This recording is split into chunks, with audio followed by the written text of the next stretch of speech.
Okay, we're going Thank to you. do two. We're going to do two questions from the Founder Deep Dive, just simple questions. Mhm. What would you do if someone suddenly gave you $500,000, my dear? First off, I would say thank you and make sure I was the correct recipient.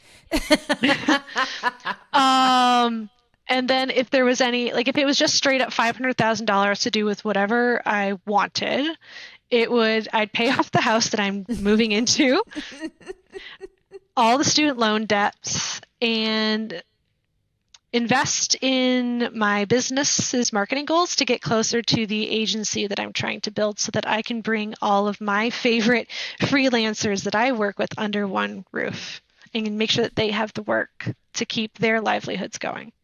Nice. Okay. What is one reality of building your business that rarely gets talked about? So in the editing world, there is talked about the feast and famine cycle, where you sometimes you have a famine and you have like no work, and then suddenly you have a whole bunch of work. That Mm-hmm. doesn't go away, but it changes what it looks like.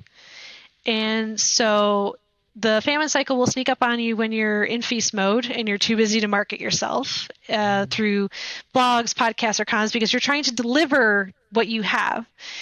And then you're in famine mode and try to do all of the marketing so that you can, fill that up. It changes because when you're on the internet and you're trying to find work, you'll see people say like, I'm booked until next year. And then you feel like you're failing. Mm-hmm. Or you see people say like, I get $10,000 a month in work. But the thing is like, no one tells you like, what does that actually look like? Right. Booked for one editor is empty for another. Yeah. So it depends if they're full-time freelance or if they're part-time. What other things are they doing?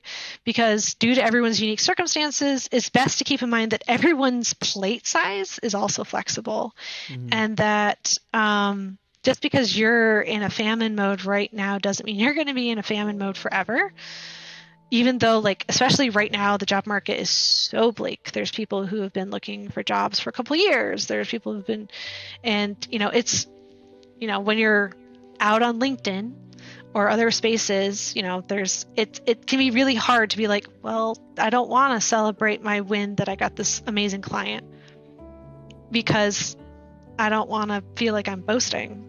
Yeah. Yeah. Mm-hmm.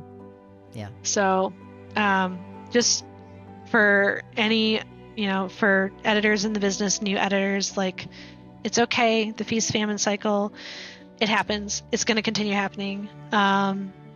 Just be cognizant of, making sure that when the next famine cycle hits, you are less panicky about it. Yeah.